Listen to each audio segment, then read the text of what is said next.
أعوذ بالله من الشيطان الرجيم بسم الله الرحمن الرحيم رب اشرح لي صدري ويسر لي أمري واحلل عقدة من لساني يفقهوا قولي رب زدني علما۔ وضو کس کو کہتے ہیں؟ وضو کا کیا معنی ہے؟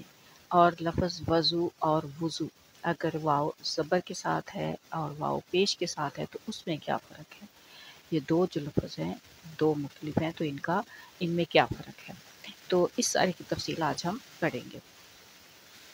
وضو کس کو کہتے ہیں؟ وضو جو ہے وہ عربی زبان کا لفظ ہے اور اس کا جو مادہ ہے وہ ہے وضاعت۔ وضاعت جو ہے ثلاثی مزید کا مادہ ہے اور اس کے معنی ہوتے ہیں روشن، چمکدار، صاف ستھرا۔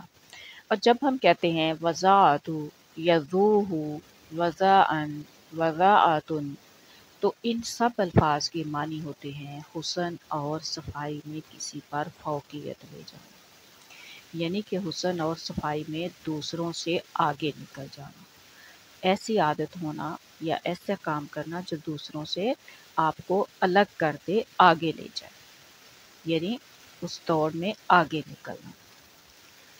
اور جب کہتے ہیں وضع یضع وضعاتن، تو اس کا معنی اردو میں ہے صاف ہونا، حسین و جمیل ہونا، یعنی کہ وضو جو ہے اسی مادے کے آگے الفاظ بن رہے ہیں۔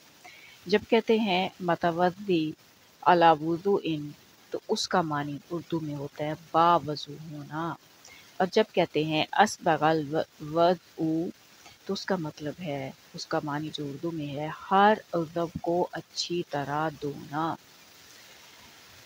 جب کہتے ہیں ذعان ذعان ذاؤ ذاوا ذعان ذعان ذاوا، تو اس کا معنی اردو میں ہوتا ہے بیڑوں کو بکریوں سے الگ کرنا۔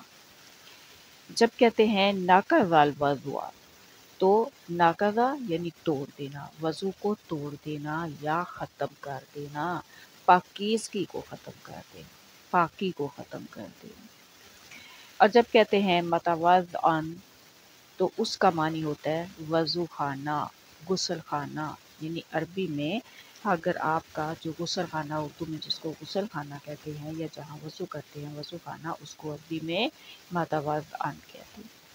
متوضی با وضو، وضو کرنے والا، متوضع با وضو جس نے وضو کیا ہوا، وہ وضو کرنے والا۔ اب ہے لفظ وضو اور وضو۔ وضو اور وضو اس میں کیا فرق ہے؟ وضو جب پیش کے ساتھ آتا ہے تو اس کا جب مصدر ہے، مصدر یعنی پیش کے ساتھ آتا ہے تو اس کا معنی ہوتا ہے پاکیزگی حاصل کرنا، طہارت حاصل کرنا۔ اور جب یہ لفظ واو زبر کے ساتھ وضو اور وضو جب آتا ہے تو اس وضو جب زبر کے ساتھ مصدر آتا ہے تو پھر اس چیز کو کہتے ہیں، اس چیز کو وضو کہتے ہیں جس کے ساتھ پاکیزگی یا طہارت حاصل کی جائے۔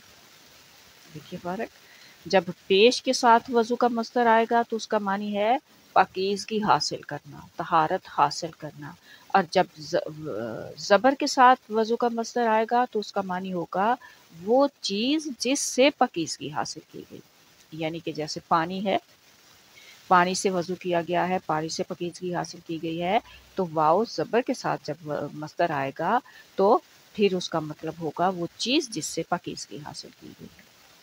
تو آج کا جو لیسن ہے اس کو یہی کمپلیٹ کرتے ہیں۔ اگلے لیسن میں اس کی مزید تھوڑی سی تفصیل جو ہے وہ ہم پڑھیں گے کہ وضو کا حکم قرآن میں ہے یا نہیں ہے، اور وضو جو ہے وہ کب کب کیا جاتا ہے اور کیوں کیا جاتا ہے۔